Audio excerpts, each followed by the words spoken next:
আল্লাহ পাকের একটা প্রেমিক যার নাম হলো হযরতে ইব্রাহিম খলিল আলাইহিস সালাম। আল্লাহ পাকের প্রেমিক ছিল। কেমন প্রেমিক ছিল? এই যুবকেরা, হুজুর আমার একদিন বহুত ছাগল নিয়ে দুম্বা নিয়ে এমন করে একটা জায়গাতে চড়াতে লেগেছে। হযরতে জিবরাইল সাল্লাল্লাহু পাকের কাছে আরজু করতে লাগলো, ও রব্বি আল্লাহ, এই রকম একটা দুনিয়াদারকে আপনি খলিল বলে লকাব দিয়েছে। আমার আল্লাহ পাক সঙ্গে সঙ্গে আওয়াজ দিয়েছিলেন, এ জিবরাইল খবরদার, কি কথা তুমি বলছো আমার বন্ধু সম্বন্ধে? ও রব্বি আল্লাহ, এই রকম একটা দুনিয়াদারকে বন্ধু কেন আপনি করলে? এ জিবরাইল, আমার ইব্রাহিমকে তোর দুনিয়াদার কেন মনে হলো? আল্লাহ পাক ইব্রাহিম দেখুন কতগুলো বকরি নিয়ে দুম্বা নিয়ে চড়িয়ে চড়িয়ে বেড়াচ্ছে, এ দুনিয়াদার ছাড়া আবার কে? আমার আল্লাহ বলেছিল, এ ইব্রাহিম খবরদার, না জেনে বলবি না, আগে চলে যা আমার ইব্রাহিমকে যে পরীক্ষা করে নে। হযরতে জিবরাইল দুনিয়া জমিনে চলে আসলে বাশারিয়া সূরাতে, মানুষের সূরাতে হযরতে জিবরাইল দুনিয়ায় এসে হযরতে বেলালের কথা আমরা জানি, কি অত্যাচার কি জুলুমটা হয়েছিল বেলাল হুজুরের উপরে। এ নজওয়ানেরা, আর একটা মহিলার কথা বলি শোনেন। আল্লাহর জমিনে নারীরা বড় কমজোরি হয়। যতই প্লেন চালাক না কেন, যতই বাংলার মুখ্যমন্ত্রী হোক না কেন, যত পৃথিবীর বড় বড় পদে থাকুক না কেন, তুলনামূলক পুরুষদের থেকে নারীরা বড় অসহায় হয়, নারীরা বড় কমজোর হয়। আল্লাহ তো পুরুষ দিগকে নারীদের জন্য বডিগার্ড করেছে, ঠিক না বেঠে? ভাই বোনের বডিগার্ড, স্ত্রীর বডিগার্ড স্বামী, কি মায়েদের গার্ড দেবে বাচ্চারা। ছেলেদের ঘরে বডিগার্ড লাগে নাকি? হ্যাঁ, ছেলেরা হলো ফুটপাতের পাথর আর মেয়েরা হলো হিরে। অস্বীকার করলে হবে না। ফুটপাতের পাথর রাত্রির 12টায় রাস্তায় পড়ে থাকলেও কিছু হয় না, আর হিরে যদি সন্ধ্যার পরেই কেউ দেখতে পায় একা রয়েছে, অমনি চুরি করার ধান্দা করবে, ঠিক না বেটি? তাই হিরেকে যত্ন করে রাখতে হয়, আর ফুটপাতের পাথরকে যত্ন করতে হয় না, কারণ দাম নেই। তাহলে আল্লাহ নারীদেরকে কত দামি করেছে, কিন্তু কপাল ফাটা মেয়ে আজকাল সব। দুনিয়া ওদেরকে কম দিচ্ছে, ওরা সব সময় ছোট ছোট কাপড় পরছে, যত বলছে ভালো লাগছে তত কাপড় খুলে দিচ্ছে, বেইজ্জতি হচ্ছে, কি অশান্তির মধ্যে জড়াচ্ছে। আল্লাহ হিরে করেছে, হিরের জায়গায় রাখো। মা হয়ে আনারই সাজলে হবে না, মা মায়ের মতো থাকতে হবে, ঠিক না বেটি? আর আমাদেরও দোষ আছে, আমরাও ঠিকভাবে ছোটবেলা থেকে মানুষ করতে পারি না। বেটা ছেলে হলে একদম হাজি ড্রেস পরে বেল্ট ফেল পরিয়ে জামা পরিয়ে বেটা ছেলেকে ঢেকে রেখেছে, আর মেয়ে ছেলে হলে ছোট ছোট কাপড় পরিয়ে দিচ্ছে। ওই যে ছোটবেলা থেকে অভ্যাস হচ্ছে, আস্তে আস্তে আস্তে আস্তে বড় হচ্ছে, সেই অভ্যাসটা রয়ে যায়। চা ঢাকতে গেলে হয়। এই যুবকেরা, এখনো সময় আছে, আল্লাহ দিকে ফিরে আসো, এখনো সময় আছে, আমার নবী পাকের দিকে ফিরে আসো। জীবনে প্রতিটা চলার পথে আমার রাসূলুল্লাহকে অনুসরণ করো। কারবার করবে, দেখো আমার নবী কিভাবে করতে বলেছে। হজ করবে, আমার নবী কিভাবে করেছে। রোজা রাখবে, আমার নবী কিভাবে রেখেছে। যাকাত দেবে, আমার নবী কিভাবে দিতে বলেছে। নামাজ পড়বে, আমার নবী কিভাবে পড়েছে। সংসার জীবন করবে, আমার নবী আয়েশার সাথে কেমন ভাবে জীবন যাপন করেছে। এই যুবকেরা, আল্লাহ নবী আম্মার সঙ্গে এত আনন্দের জীবন কাটিয়েছে, আম্মা নিজে বলতে লেগেছে, আরে আমার দয়ার নবী গোস্ত গুলো গালে নিত, নিজে চিবাতো, চিবিয়ে চিবিয়ে নরম করে গাল থেকে বার করে করে আমি আয়েশা আমাকে খাইয়ে দিত। আর এখন কি হয়, উনি খাবে উনি হা করবে, কি হয় না লাস্টে বাঁচলে খাবে। কি অবস্থা! সব জিনিসটা রাসূলকে ফলো করতে হবে। আমি কি বুঝে পাচ্ছি না, এই মাথা করছি কেন? ওই তো এক ঘন্টা ওয়াজ হয় নাকি? এখন আমি যেখানে ওয়াজ করছি 2.5 ঘন্টার নিচে নামতে পারছি না। কোথায় গেল সেই চাচা? জোর করে আর দাওয়াত করে পারলাম না। কোথায় গেল সে লোক? মুক্তি পড়েছে নাকি? ওই তো আপনাকে খুঁজছে, আসামি এখানে তো। আমি বলেছি মন খারাপ করলে হবে না, কথা দিতে।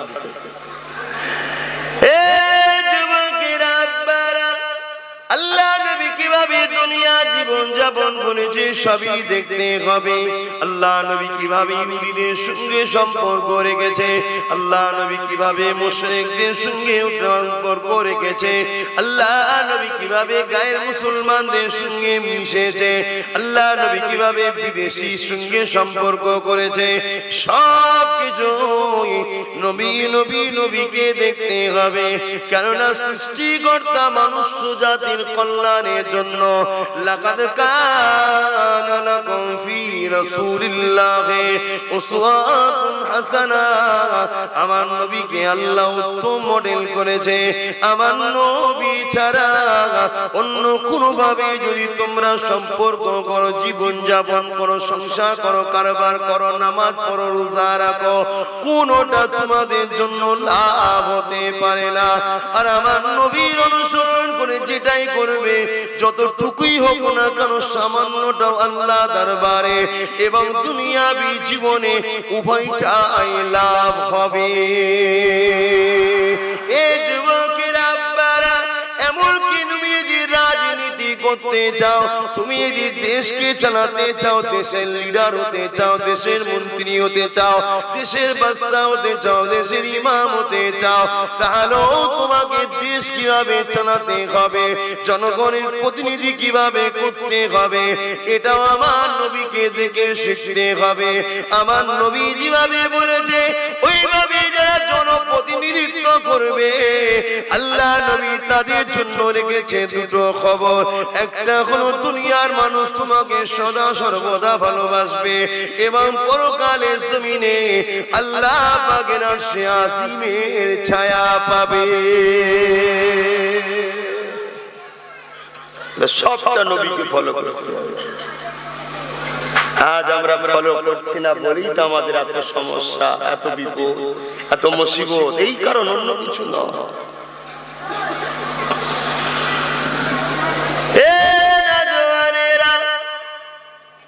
আব্বাস সিদ্দিকীকেও যদি আপনারা মানেন, ভালোবাসেন, কিভাবে ভালোবাসতে হবে, কিভাবে অনুসরণ করতে হবে, কেন ভালোবাসতে হবে, এই বিষয়টাও নবী থেকে শিখতে হবে।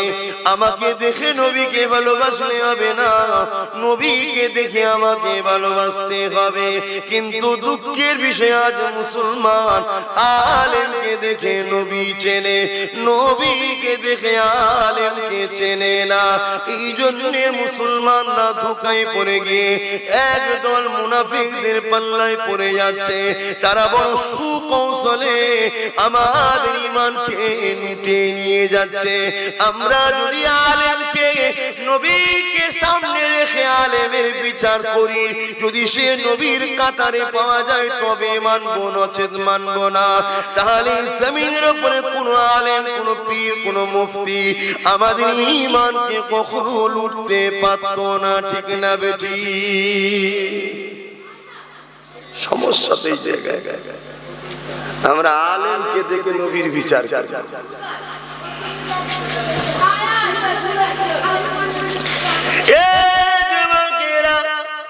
আসেন, ফিরে আসেন আল্লাহর দিকে, আসেন, ফিরে আসেন নবীর দিকে। মুহাব্বত করুন আল্লাহ পাককে। মুহাব্বত কাকে বলে জানেন? মোহাব্বত কাকে বলে জানেন?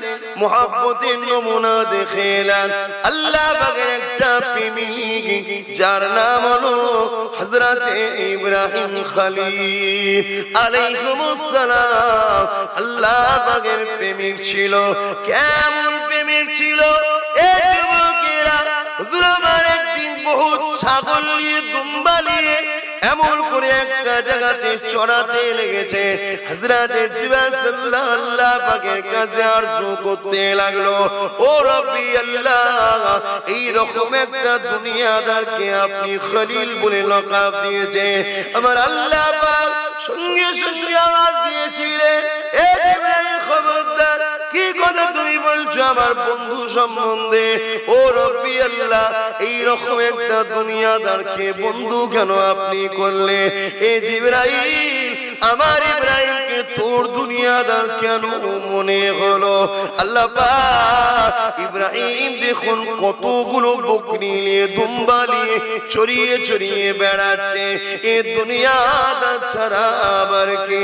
আমার আল্লাহ বলেছিল, এ ইব্রাহিম খবরদার, না জেনে বলবি না, আগে চলে যা আমার ইব্রাহিমকে যে পরীক্ষা করে নে। হযরতে জিবরাইল দুনিয়া জমিনে চলে আসলে বাশারিয়া সূরাতে, মানুষের সূরাতে হযরতে জিবরাইল দুনিয়ায় এসে দুনিয়া জমিনে এখন আসতে লাগলেন। আল্লাহ পাক বলেছিল, জিবরাইল রে, আমার ইব্রাহিমকে পরীক্ষাটা কেমন করে করবে? ও রব্বি আল্লাহ পাক, কিভাবে করব? যা সামান্যটুকু একটা কাজ করবি, বুঝতে পারবি। আল্লাহ, কি কাজ করব? আমার ইব্রাহিমের ঘরের সামনে দিয়ে যখন যাবি, একবার আমি আল্লাহ আমার নাম ধরে আওয়াজ দিবি, আল্লাহু আকবার বলে আওয়াজটা দিবি। এইভাবে জিবরাইল সাল্লাল্লাহু মানুষের সুরাটা ধরে, ইব্রাহিম খলিলুল্লাহ ঘরের মধ্যে রয়েছে, আর জিবরাইল মানুষের সুরাত ধরে ইব্রাহিম নবীর বাড়ির সামনে দিয়ে যাচ্ছে। যাবার সময় বলেছে আল্লাহু আকবার। ইব্রাহিম নবীর কানে যে আওয়াজটা গেছে, সঙ্গে সঙ্গে ঘর থেকে ছুটে বাইরে বেরিয়ে বলতে লেগেছে, কিসনে মেরে মাহবুব কো পুকারা? কে আমার মাহবুবের কথা বলেছো? কে আমার মাহবুবকে ডাক দিয়েছো? কে আমার ভালোবাসার আল্লাহকে ডেকেছো? জিবরাইল বলতে লেগেছে, কেন আমি ডেকেছি? হযরত ইব্রাহিম নবী বলেছিলেন, আর এক মর্তবা মাহবুবকে নাম নিলো, আর একবার আমার ভালোবাসার মাহবুবের নামটা নিয়ে নাও। জিবরাইল আলাইহিস সালাম তখন তো মানুষের শোনাতে রয়েছে, তখন বলতে লেগেছে, এই ইব্রাহিম কেন লোবো?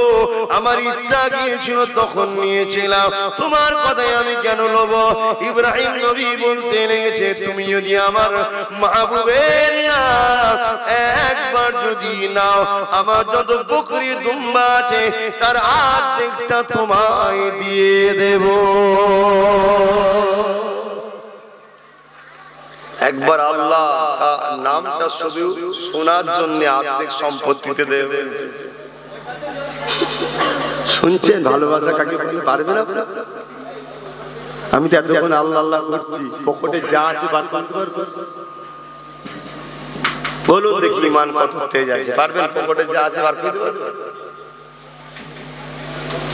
এই একজন সারা দিয়েছে, যা আছে বলতে পয়সা কথা বলছে, গুটকা মশলা যেন বার করে ফেলবে, পকেট তো ভর্তি আপনার, ওই খেয়ে খেয়ে তো শেষ। হ্যাঁ শুনুন,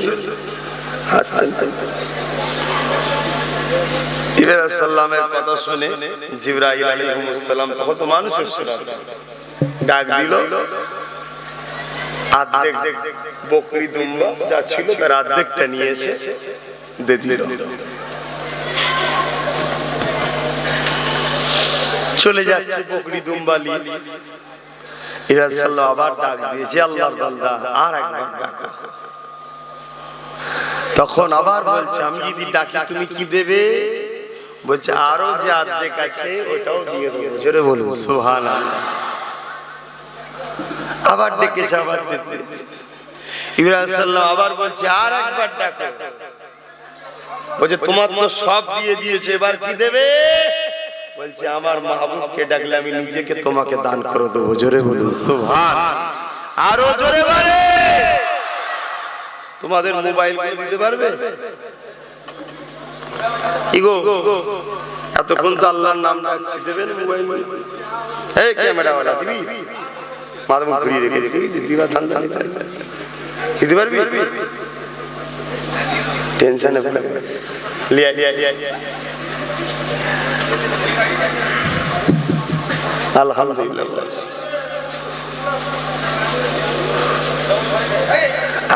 সুরাতে সকলের লেবাস সব চিনা যায় না বাবা, ওর লেবাস খারাপ হতে পারে, ওর জেদটা কিন্তু ভালো আছে। আরে মুসলমান ছেলে মেয়েরা, তরুণেরা, বাপেরা,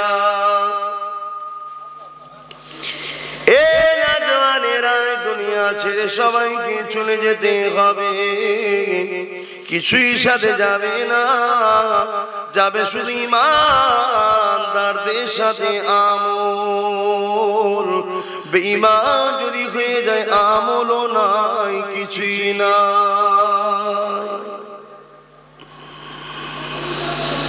হে যুবকেরা, হযরত ইব্রাহিম খলিলের কথা বললাম, আর একজন মহিলার কথা বলি শোনেন।